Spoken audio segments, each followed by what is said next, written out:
मेरे और आपके हर दिल अजीज़ सरफराज अहमद सैफ़ी भाई, आपको पता है आजकल उनके ऊपर ज़रा थोड़े से टफ़ हालात चल रहे हैं। तो उन्होंने ना अपने इन टफ़ हालात की जो अक्कासी की है वो एक बड़े खूबसूरत किस्म के शेर से की है, जो कि उन्होंने अपनी सोशल मीडिया की एक पोस्ट पर लगाया। तो शेर ज़रा समात फरमाइएगा। ना रख उम्मीद वफ़ा किसी भी परिंदे से इकबाल, ना रख उम्मीद वफ़ा किसी भी परिंदे से इकबाल, जब पर निकल आते हैं तो आशियाना भी भूल जाते हैं। सैफ़ी भाई की ना इस शेर से ना यकीन करें कि एक लम्हे के लिए ना सारे देसी जो डैड्स हैं ना वो मेरे ज़हन में आ गया। उनका भी अपनी औलाद के बारे में इसी तरह का कोई ख्याल होता है। यार सरफराज भाई के लिए आपको पता है कोटा ग्लैडिएटर्स में आजकल काफ़ी मसाइल चल रही हैं। एक टाइम पर तो ये भी खबरें आ रही थी कि शायद कोटा ग्लैडिएटर उन्हें साइड पर कर दे, लेकिन उनको साइड पर तो नहीं किया गया। हाँ, उनसे कप्तानी ले ली गई।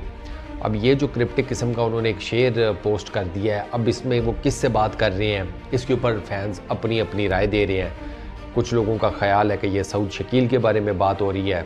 कोटा ग्लैडिएटर्स का जो नायब कप्तान है आजकल बड़ी ज़बरदस्त किस्म की बैटिंग फॉर्म में है।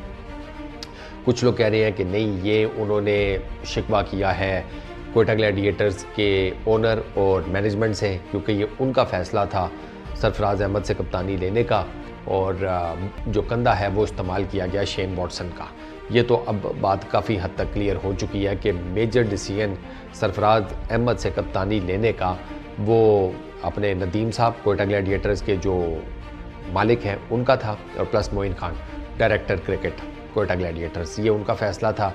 शेन वॉटसन तो ताज़ा हेड कोच बना था, तो उसी का कंधा इस्तेमाल कर लिया गया कि वॉटसन कह रहा है कि कप्तानी चेंज करते हैं। फिर वो रायले रूसो आए, लेकिन अब चक्कर ये है कि ये जो डिसीजन लिया गया इसका कोटा को बेनिफिट हुआ 3 साल बाद, 3 के 4 साल बाद, 4 साल if I am not wrong, तो कोटा ग्लैडिएटर्स प्लेऑफ में आया PSL के, वरना वो तो प्लेऑफ्स में आ ही नहीं रहा था। ये एक अलग बात है कि अगर कराची किंग्स वाले थोड़े से ज़रा इंसान के बच्चों की तरह खेलते तो उनके भी चांसेस थे प्लेऑफ्स में आने के, लेकिन कराची किंग्स लगाए विंग्स, उड़ गए PSL से।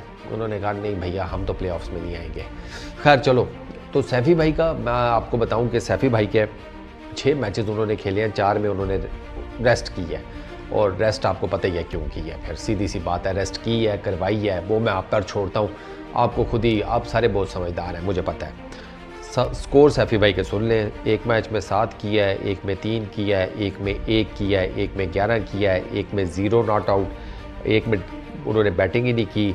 नंबर ऑफ़ कैचेस उनके 5 हैं, 1 स्टंपिंग है उनकी PSL के 9th एडिशन में अभी तक। यार सैफ़ी भाई बंदे अच्छे हैं, कप्तानी भी उन्होंने अच्छी की। ओवरऑल कोटा ग्लैडिएटर्स को वो उठा नहीं सके, ये एक अपनी जगह हकीकत है, इसमें कोई दो राय नहीं है। 2019 में चैम्पियन बनी कोटा ग्लैडिएटर्स सैफ़ी भाई की ही कप्तानी में, और उस साल जो मेजर रोल प्ले किया था उनको फाइनल्स में लाने और फाइनल जितवाने में भी टू सम एक्सटेंट उस बंदे का नाम है शेन वॉटसन, जो कि अभी कोटा ग्लैडिएटर्स का हेड कोच है।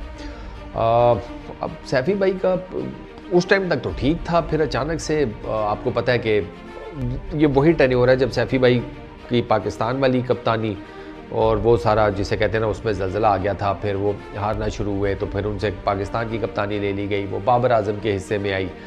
तो पहले तो सैफ़ी भाई के पास से पाकिस्तानी की कप्तानी गई, फिर उसके बाद अब उनके पास से कोटा ग्लैडिएटर्स की भी चली गई है। जिस तरह की उनकी फॉर्म है अभी, आई रियली डोंट नो कि कोटा ग्लैडिएटर्स अगले साल उन्हें रिटेन करता है नहीं करता, ये भी एक बहुत बड़ा सवालिया निशान है। सीधी सी जो बात है यार, ये पैसों वाली लीग होती है, इसमें मालिक यही देख रहा होता है कि मैं जिसके ऊपर पैसे लगा रहा हूँ वो घोड़ा जीत रहा है या नहीं जीत रहा। साहब बड़ा भाई सफाक किस्म की ये है T20, पैसे मिले हुए हैं, परफॉर्म करना है, नहीं परफॉर्म करोगे तो भाई नहीं आपका चांस बनेगा। अब सैफ़ी भाई ने जो भी ये क्रिप्टिक ट्वीट की है, पोस्ट डाली है, अब इसकी वो एक्सप्लेनेशन क्या देती हैं ये तो आने वाला वक्त बताएगा। देते हैं नहीं देते, ये भी एक मेजर क्वेश्चन है। मेरा आपको ज़ाती एक अपनी बात बताऊं तो मेरा ख्याल है वो नहीं देंगे। हाँ, हल्का फुल्का शायद इशारा कर दें, आपको इन डेप्थ डिटेल वो बात नहीं बताएंगे जिस किस्म के वो इंसान है कि यार क्या प्रॉब्लम थी कोटा ग्लैडिएटर्स में, कप्तानी लेने का मामला and all that stuff. Sarfaraz Ahmed को जितना मैं जानता हूँ, जितना मैंने उनकी क्रिकेट देखी है, इंटरव्यूज़ देखे हैं, बंदे का पता चल जाता है, वो नहीं बताएगा। वो बस ठीक है, उसने जो कुछ होना था उसके साथ वो हो गया, अब वो बस वक्त की धारा के साथ साथ है। मैं दुआ यही करता हूँ कि यार उनकी कोई बैटिंग फॉर्म वगैरह वापस आए, एटलीस्ट वो PSL अच्छा खेलें। इस एडिशन में तो मुझे नहीं लगता कि वो वापस आपको खेलते हुए नज़र आएंगे, क्योंकि अब वो प्लेऑफ्स शुरू हो जाएंगे, टोटल 3 मैचेस रह गए हैं। तो I really don't think so कि आपको 3-4 मैचेस में सरफराज अहमद नज़र आएंगे अब आगे। तो खिलाना होता तो पूरे 10 मैचेस लीग वाले ना खिला देते। जी हाँ यार, let it be very honest ना, कि अगर खिलाना होता तो 10 मैचेस पूरे लीग वाले खिला देते ना, वो अब उन्होंने चेंज कर दिए, 4 मैचेस नहीं खिलाए। तो आई डोंट नो, अब देखते हैं कि सरफराज अहमद का क्या बनता है। लेकिन ऑनेस्टली स्पीकिंग है तो एक दुख तो होता है कि यार इतना मेजर प्लेयर हो और वो आपके लिए इतना कुछ कर रहा हो, और आप क्या बंदा के यार, सरफराज अहमद के लिए लिटरली दुख होता है। अब बंदा बीबा आदमी है यार, अच्छा बंदा है, प्लेयर भी अच्छा है, बस फॉर्म नहीं चल रही, किस्मत की देवी साथ नहीं दे रही। अब उस पर तो फिर मैं भी कुछ नहीं कर सकता, आप भी कुछ नहीं कर सकते। हाँ, सरफराज भाई के लिए दुआ की जा सकती है कि अल्लाह करे फॉर्म शॉर्म वापस आए, खेले, कोई दोबारा रन्स करने शुरू करे, कोई जिसे कहते हैं कि अपने लिए जो मामलात हैं उनको बेहतर कर पाएँ।